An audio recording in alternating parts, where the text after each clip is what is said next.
Welcome to W5. Divorce. There's nothing pleasant about it. Families divided, spouses fighting each other, children in broken families. And now for couples breaking up, a whole new battleground. It is called parental alienation, when one parent brainwashes the kids, trying to turn them completely against the other parent. It's a proxy war that can produce poisoned minds. As Paula Todd reports, family courts and social workers are grappling with how to make parents cooperate and to heal the children. It's not often easy. In these family videos, it's plain to see Frank Bellissimo is crazy about his little girl, Lysandra. But caught up in a vicious custody battle, those cherished moments were few and far between. Happy birthday to you. At first, Frank says Lysandra's mother only let him visit his daughter for 2 hours every other week. Happy birthday, my sweet cakes. During the 2 hours that I was visiting my daughter, I wasn't allowed to touch her for the first hour or hour and 15 minutes. Why? She would sit me down on one chair, and she would sit my daughter in another spot, 8 or 10 feet away from me, and say, you can look at her, but don't hold her, don't touch her, don't kiss her until I say so. My baby, I love you. Then, on one of those visits, when Frank scooped up Lysandra, insisting on holding her, his ex-wife called the police. He was charged with assault. They handcuffed me, they put me in the police cruiser, and I couldn't believe what was happening. The police treated me like I was a criminal. Frank was acquitted, but it was just the start of a nightmare cycle of false allegations he says his ex-wife made against him. Assault, threatening, even claims he didn't feed Lysandra. Did you ever harm your ex-wife? Never. Did you ever harm your daughter? No, never. Absolutely not. But nasty divorce tactics didn't stop with allegations. Lysandra's mom was bad-mouthing Frank and urging her to lie to keep her from seeing her dad. Who do you see? Daddy. Yeah, what's Daddy doing? I don't know. Smiling. Well, my mom, I knew she didn't want me to see my dad because she would do certain things that would like put him down or make him seem like he was bad or that he was like a criminal. Come on, Sandra. At some point, you must have believed some of it. I mean, you were a young Yeah, kid. I did. If I wanted to go see my dad and she would say, no, we have to do something this weekend, then she would just be like, okay, if you want to go see your father this weekend, then you're not allowed seeing your friends for 2 weeks. Then you can't go on the computer and you can't do anything. So you were punished for wanting to see your father. Yeah, basically. Experts call it parental alienation, a persistent campaign by one parent to poison a child's relationship with the other parent. Bad-mouthing, lying, preventing visits, even punishing a child for showing the other parent any affection. In extreme cases, an alienating parent can actually convince a child to reject the other parent altogether. Child abuse. Have you ever had a child who'd been the victim of parental alienation that you... Child psychologist Marty Mackay considers Frank and Lysandra a textbook example of parental alienation. Lysandra came to see her for a year.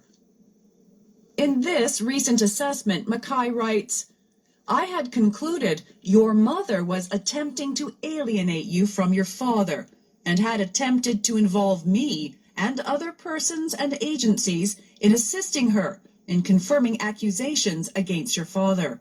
She was coached to lie about her father. Some of those lies were ones that had criminal implications and child welfare implications. So when a child is coached to lie, that's child abuse. In my view, it's abusive. But Lysandra grew up, started thinking for herself, and at 13, announced to her mother that she wanted to live with her dad and her baby stepbrother. She said, okay, you can move in with him, but you can't take any of your clothes. You can't take your laptop. All you can bring is a little backpack. So what I had to do Like, the only thing she would let me do is I had to put on all my clothes. So I put on like 5 layers of pants and like 10 layers of sweaters and shirts. And I could just bring a backpack of like some of my stuff. And that's all she would let me do. And I also brought like my cat. I had to carry it all to the end of like the street. And it's a long street because he's not allowed to come to our house. So I had to walk all the way there, like with my cat in my hand and like 10 layers of clothing on. And yeah. Now, at 14, Lysandra is living at her father's, doing all the usual teenage things. On her laptop, hanging out with friends. But now, it's her mum she doesn't see. W5 contacted Lysandra's mother, who turned down an on-camera interview, claiming this is headed to court and insisting that she is the parent who's being alienated. And do you feel that what your mom did was alienate you from your father? Yeah, I do. What do you think about a young person like you being put in a situation like that? I think it's just unbelievable. I think every child should have the option to go see their mother or father and have a healthy relationship with them. Across the country, in Vancouver, another parent knows the pain of alienation.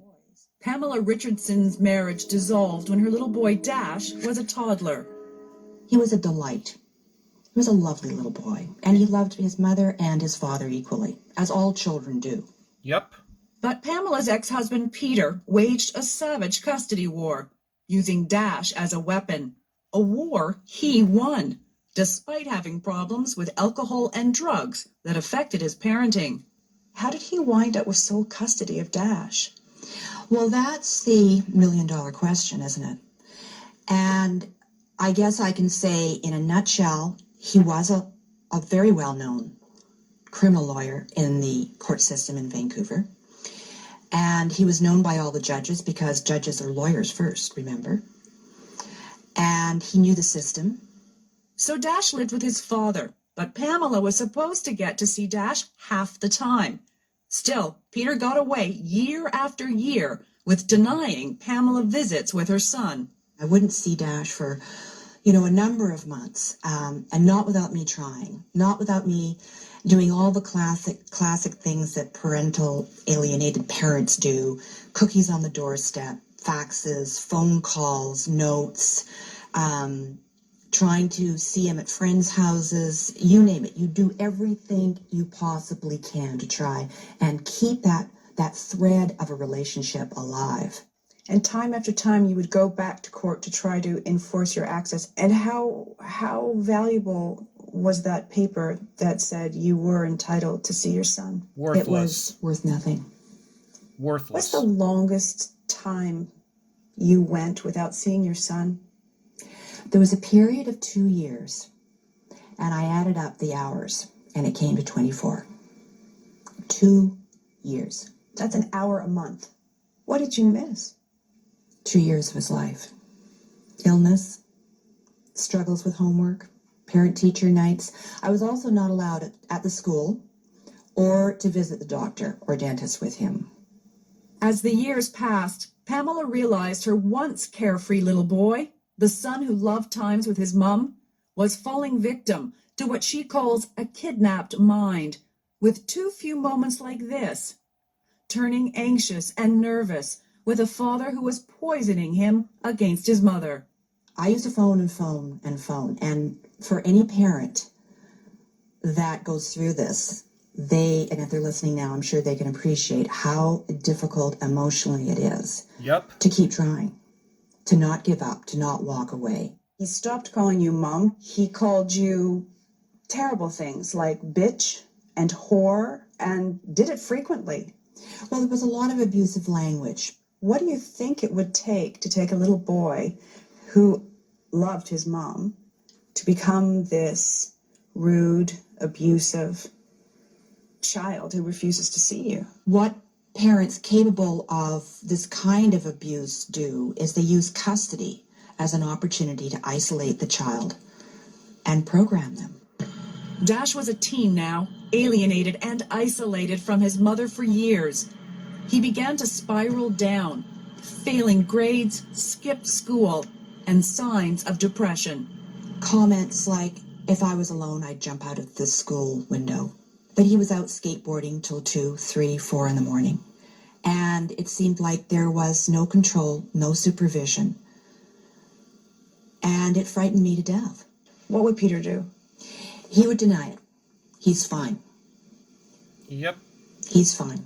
The only thing that does bother him, he'd say, is his weekend's visits with you. Sound familiar, Julie Things Tremblay? got worse. Alcohol, drugs, and brushes with the law. Pamela kept up her fight for Dash, even finally winning custody. But Dash, completely alienated by now, stayed with his dad. He was living with his father, but apparently the rumor was that he wasn't living there either. He was living in a car, and there were altercations and fistfights now between Peter and his very sadly unhealthy, emotionally, tragically damaged young man. On January the 1st, 2001, the once joyful little boy came here to the Granville Bridge in Vancouver in the middle of the night. And at the age of 16, jumped, arms widespread, to his death. Did he leave any sort of a note? No. He felt very alone. And he was alone. And he was alone when he died.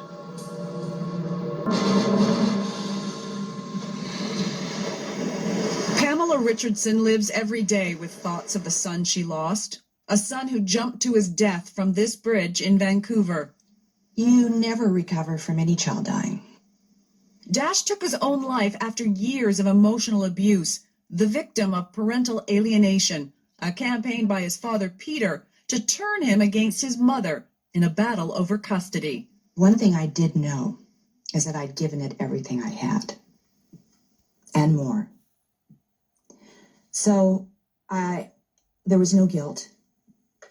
No guilt, but motivation to save other children from the same tragic fate. So Pamela wrote a book, and she wants the family court system to take notice and start doing something about cases of alienated children like Dash. This is extreme. And this was something that was in the courts many, many times. They had an opportunity to do something, and they didn't. Order all rise. But at least this one judge in Toronto, Family Court Justice Harvey Brownstone, does pay attention. First matter's ready, Your Honor. And often, he doesn't like what he hears from feuding parents. While there may be some therapeutic benefits to coming to court and venting and telling a judge how much you were hurt by the other parent's infidelities or bad conduct, at the end of the day, we're looking at parenting capacity, parenting skills. We need to look at how couples are going to reinvent themselves from ex-partners to co-parents. In family court disputes, legally, the child has the rights and parents have obligations. Yep. Period. But Brownstone says there are too many cases of battling parents who think and act like it's the other way around. He warns there could be a price to pay. Parents who are on a campaign to destroy the child's relationship with the other parent could lose custody. And in extreme cases, courts have changed custody to the other parent. So Brownstone wrote a book, too, about the legal tug-of-war that sticks children in the middle. A tug-of-war that can have deadly consequences. This is real. This is child abuse. Yep. And the risk of letting this continue is what? More deaths.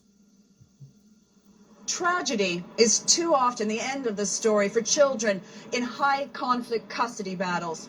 But now, south of the border here in Boston, Massachusetts, 2 Harvard-trained psychologists are trying a radical new method to rehabilitate warring parents, all in the hopes of writing a happier ending for kids caught in the crossfire of divorce. If we do this as a model, people are going to be coming to Boston for it. Psychologists Robin Deutsch and Peggy Ward turned their decades of experience with custody cases into an inspired plan. They took over this summer camp in Vermont for a week and brought bad-mouthing, alienating parents together with their kids, hoping to teach them how to parent after divorce. We knew that if we couldn't bring the whole family together, that we couldn't really make progress. Kids do best when both parents are involved in their life. That is the message people come away with. And if we can do anything to keep our child out of the middle of our conflict, our child will do much better. Well, what it's so painful is that your mom and dad get separated, and they don't like each other, but you like both, and it's kind of like a contest who you like better. I feel that there's no challenge. You love each parent equally.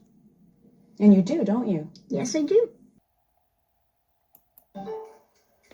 Lysandra Bellissimo, who still lives every day with the sting of alienation, wishes more warring parents would get that message. Like, it's not worth putting your kid through that. I don't think anyone should want to put their kid through the pain that, like, I've been through or many other kids have been through. So I think they should, like, stop and get help. By the way, those two psychologists in Boston hope to offer their camp for divorced families across the United States and are also talking with experts in Canada to set up a divorce camp here.